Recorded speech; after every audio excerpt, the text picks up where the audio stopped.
shirt. Is it anything special? Nope.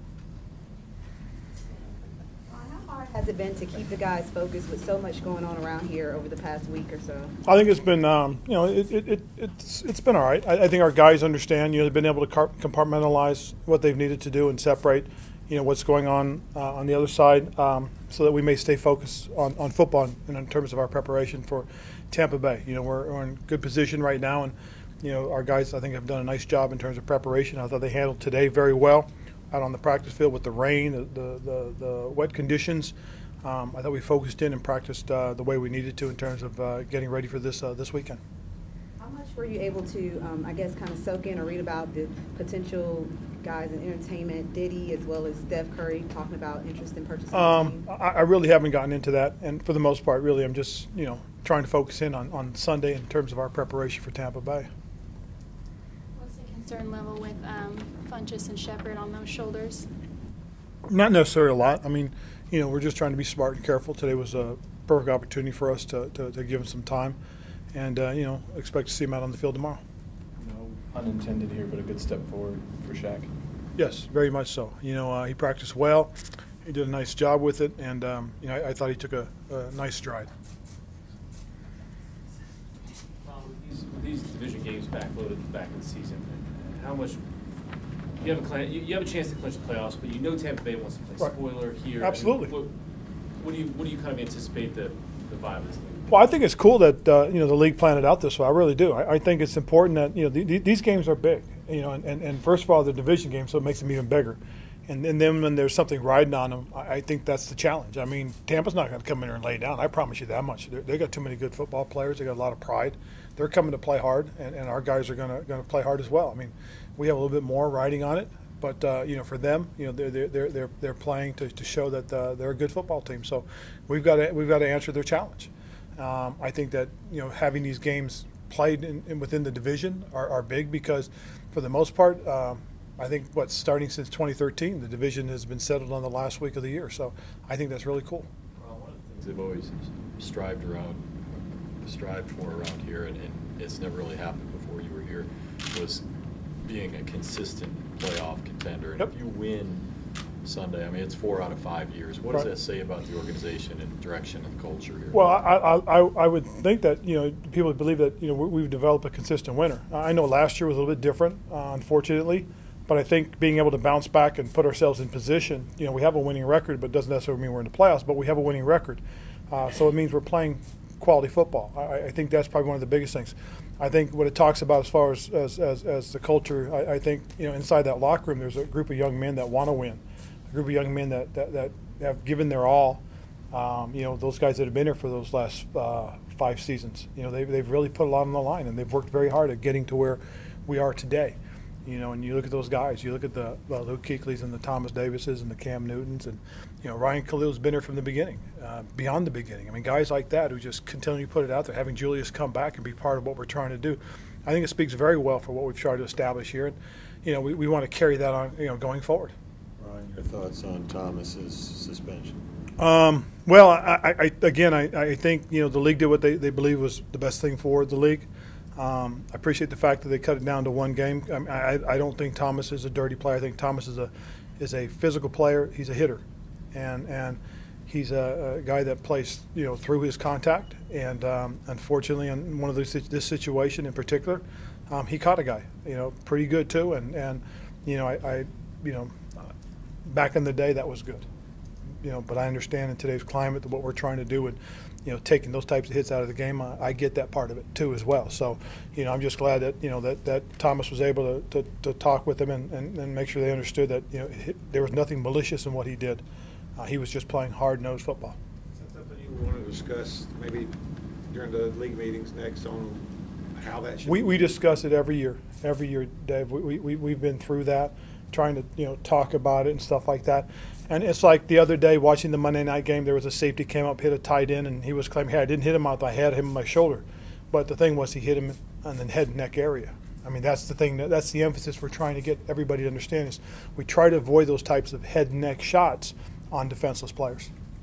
Coach, is Cam playing better than 2015? I think he is. I think he's hitting a stride right now. I think having gone through what he did during OTAs and mini camps, coming out of the surgery and then trying to get back into it during training camp, not really having the type of training camp that we as a football team could develop and grow together with, and then having to do it as the regular season started. I think he's playing as well as he had, in the past, and if not better. So I'm excited about us going forward, and a big reason because of the way he's playing right now.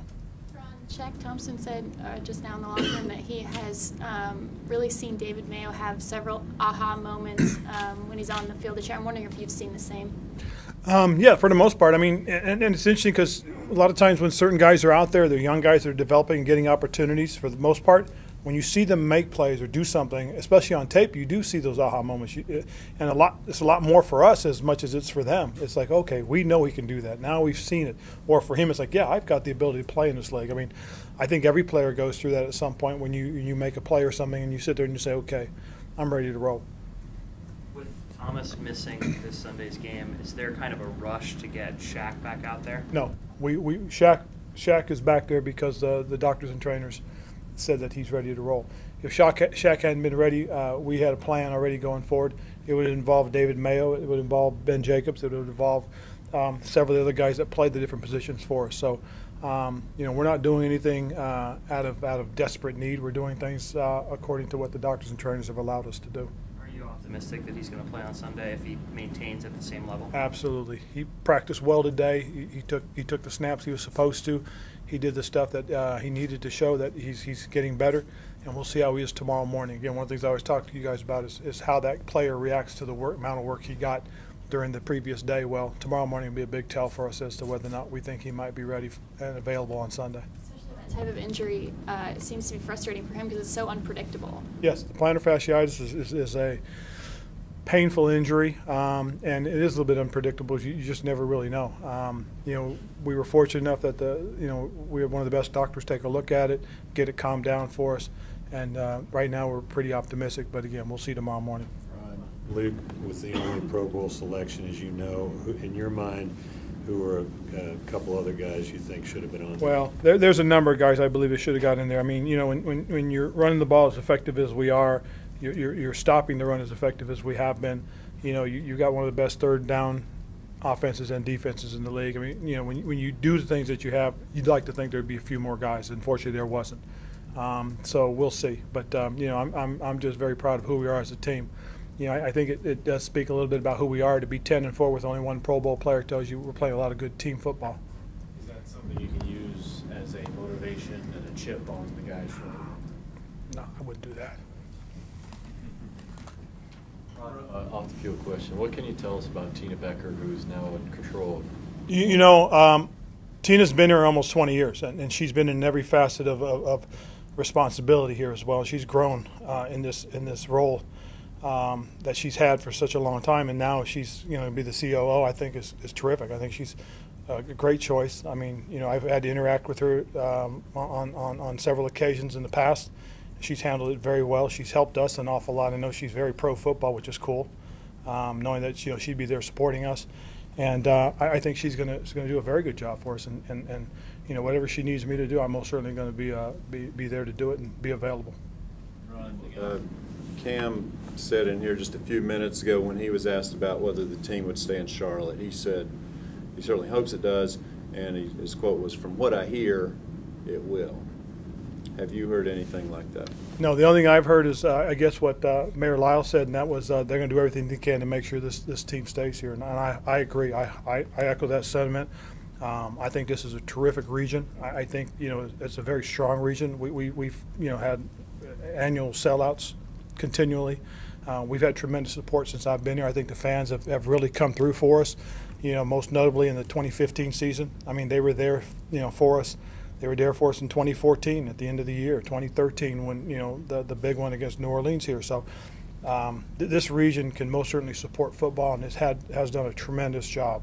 I think we both know, us and our community know just the importance we are for each other, and I most certainly hope it stays. I really do. What is the story behind that T-shirt? Oh no, it's just a cool T-shirt. It is, huh? Gave it to you. He didn't give it to me. This is really just a little celebration of Santa Cam. You know, he last night he went out and delivered over $100,000 worth of stuff to needy and deserving folks. Could you pull off a fez? A fez? No. I wore my hat the other day. I told him I got the whole hat because I got the brim too. So, but thank you guys.